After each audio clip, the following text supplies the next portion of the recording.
Guys আসসালামু আলাইকুম। আজকে রোজার জন্য ইফতারি বানাইতেছি।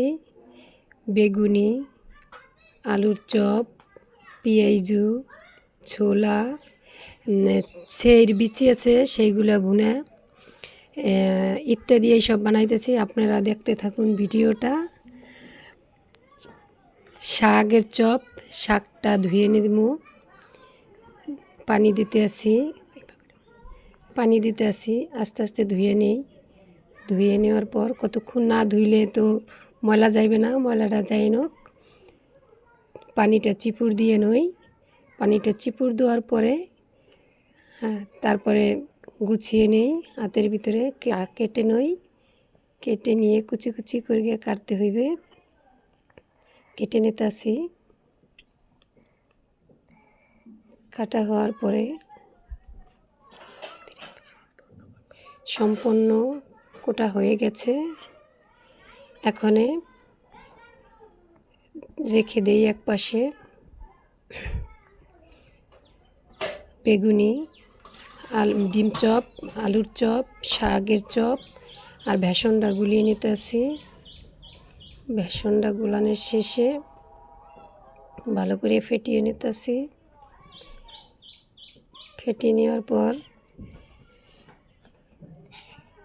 আর একটু জল লাগবে মনে হয়, গুছিয়ে নিয়েছি।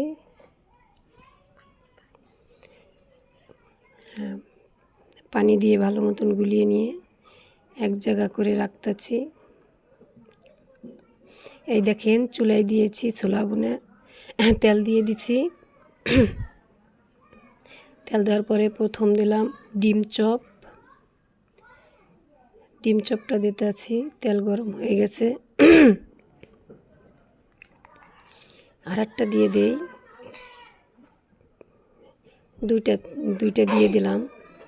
আর একটা দিয়ে দিতে আসি। ভালো করিয়ে লাল লাল করে ভেজে আস্তে আস্তে চুলার জালটা কমিয়ে লাল লাল করে ভাজতে হবে। ভালো করে না ভাজলে দেখা যাবে সাদা। লাল লাল করে ভেজে উঠিয়ে নিতেছি।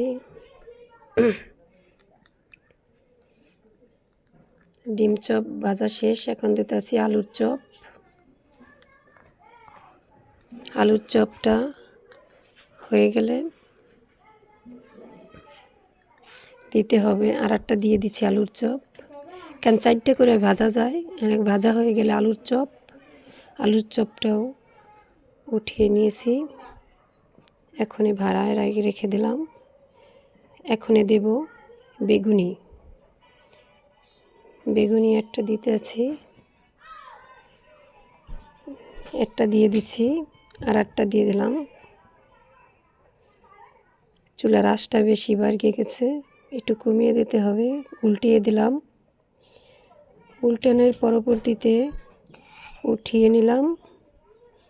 উঠিয়ে ছেঁকে নেই তেলটা, নইলে তেলটা বেশি থাকলে এমনি রোজার দিন গ্যাসে চাপ দিতে পারে। উঠিয়ে নিয়েছি। এখন বড়া, আলুর চপ, বেগুনি, ছোলা, সবজির চপ। আর আপনারা দেখতে থাকুন পুরো ভিডিওটা।